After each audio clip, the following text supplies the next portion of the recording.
নমস্কার সবাইকে, চলে আসলাম একটা রিকোয়েস্ট ভিডিও নিয়ে।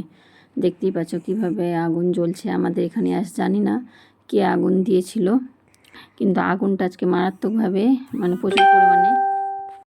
প্রচুর পরিমাণে লেগে গেছিলো। আর এত বাতাস আর এত রৌদ্র পড়ছে এখন, যেহেতু প্রচণ্ড খরা, আগুন দিলে কাউকে দাঁড়িয়ে থাকতেই হবে। আর এইখানে আছে পাইপ, এই দেখো জলের পাইপটায় আমি অনেকক্ষণ আগে থেকে জল দিচ্ছি।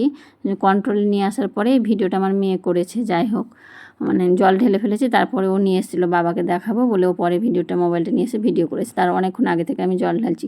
পাড়ার এক কাকিমা এসে আমাকে বললো যে আগুন লেগে গেছে তোমাদের ওখানে। আমরা মা মেয়ে দৌড়ে গেছি।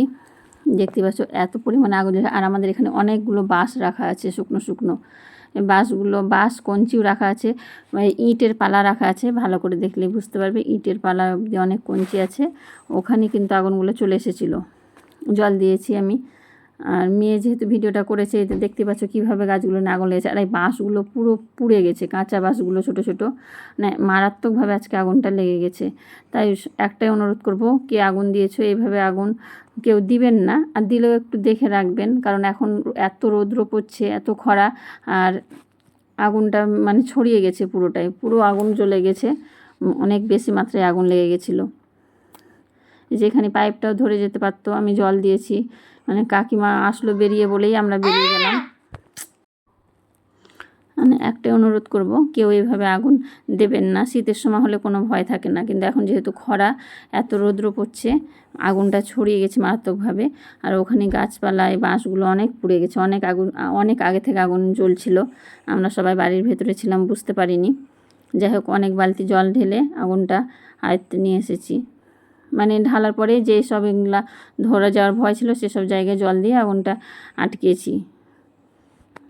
তাই বলবো যে এইভাবে আগুনটা না দেওয়াই এখন ভালো। আর দিলেও মানুষ থাকতে হবে। আর দেখতেই পেলে কিভাবে পুড়েছে, এই যে বাঁশগুলো সব পুড়ে গেছে, এত আগুন লেগেছিল। আর এখানে অনেক যে পাইপটা আছে, পাইপটা ধরে যেত গিয়ে, আমি আগে পাইপটা মানে করেছি, জল দিয়েছি অনেকটা এখানটায়। প্লাস্টিকের পাইপ তো। আর এই যে আমাদের এই এত দূর অবধি আমাদের আগুন চলে এসেছিলো। কঞ্চিগুলো ধরতে কতক্ষণ, শুকনো কঞ্চি। আর এইভাবে কঞ্চি রাখা আছে, এই যে দেখতে পাচ্ছ শুকনো বাঁশ কঞ্চি রাখা আছে সব।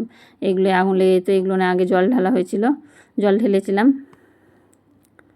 কিভাবে পুড়েছে, অনেক বালতি জল ঢেলেছি।